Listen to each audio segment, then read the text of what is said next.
The Daily Compliance News for Halloween. Yes, it's October 31st with a Scare Fest on the Daily Compliance News. This is Tom Fox, and I'd like to welcome you to the Daily Compliance News. The Daily Compliance News is the only daily podcast which curates 4 top compliance, ethics, and/or corruption stories for your listening and viewing pleasure if you're watching this on YouTube. First up, from the New York Times, if you're traveling this year, whatever you do, do not lose your luggage on Air France.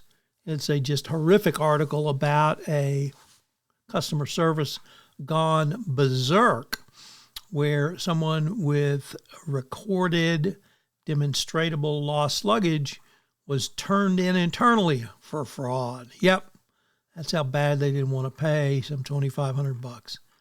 Don't lose your luggage on Air France. It will be a true Halloween nightmare. Next up, the first of 2 stories from the BBC. It involves corruption at the Scottish heritage body, Historic Environment Scotland. Allegations of corruption are being investigated by Scottish officials based upon a whistleblower report in June, claiming there was financial procurement improprieties involving a director at the heritage body. Sir Mark Jones said the probe would go ahead after a troubled period at the Historic Environment Society. Our second story is more U.S.-centric, as Boeing has suffered another setback as it announced production of its much-anticipated 777X planes has now been pushed to 2027, costing it some $5 billion in late delivery penalties. The U.S. firm said its 777X has been delayed due to mounting regulatory hurdles which it needs to pass. I wonder why that could be. It couldn't be because of either the original deferred prosecution agreement and then the violation of the deferred prosecution, even if the Trump administration wants to whitewash the entire thing. And our final story comes to us from Bloomberg, which reports that Portuguese police carried out searches at the Lisbon office of KPMG and Novo Banco S.A.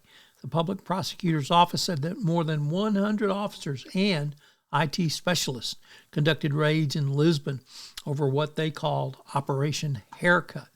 What is that? Well, it's an investigation into suspected corruption and money laundering linked to the sale of Novo Banco assets since 2018. The statement did not specify which locations were searched. 14 prosecutors and 3 judges were involved. KPMG confirmed the police were conducting a search at its Lisbon offices to collect information regarding one of its clients. The firm would not say if it was a target of the investigation, but only said that it was cooperating fully with the authorities. As to Novo Banco, it wasn't immediately available for comment, but according to another Portuguese news source, the probe concerns suspected crimes related to the sale of assets belonging to the defunct Banco Espírito Santo, which was rescued by the Portuguese government in 2014 and later sold to the U.S. private equity firm Lone Star. So the investigation will continue, and there will be analysis of all of the documents found. I hope you have a very safe Halloween and great weekend. We'll see you next week. The Daily Compliance News is a production of the Compliance Podcast Network and a proud member of C-Suite Radio. Thanks so much for listening. I hope you'll join me again tomorrow.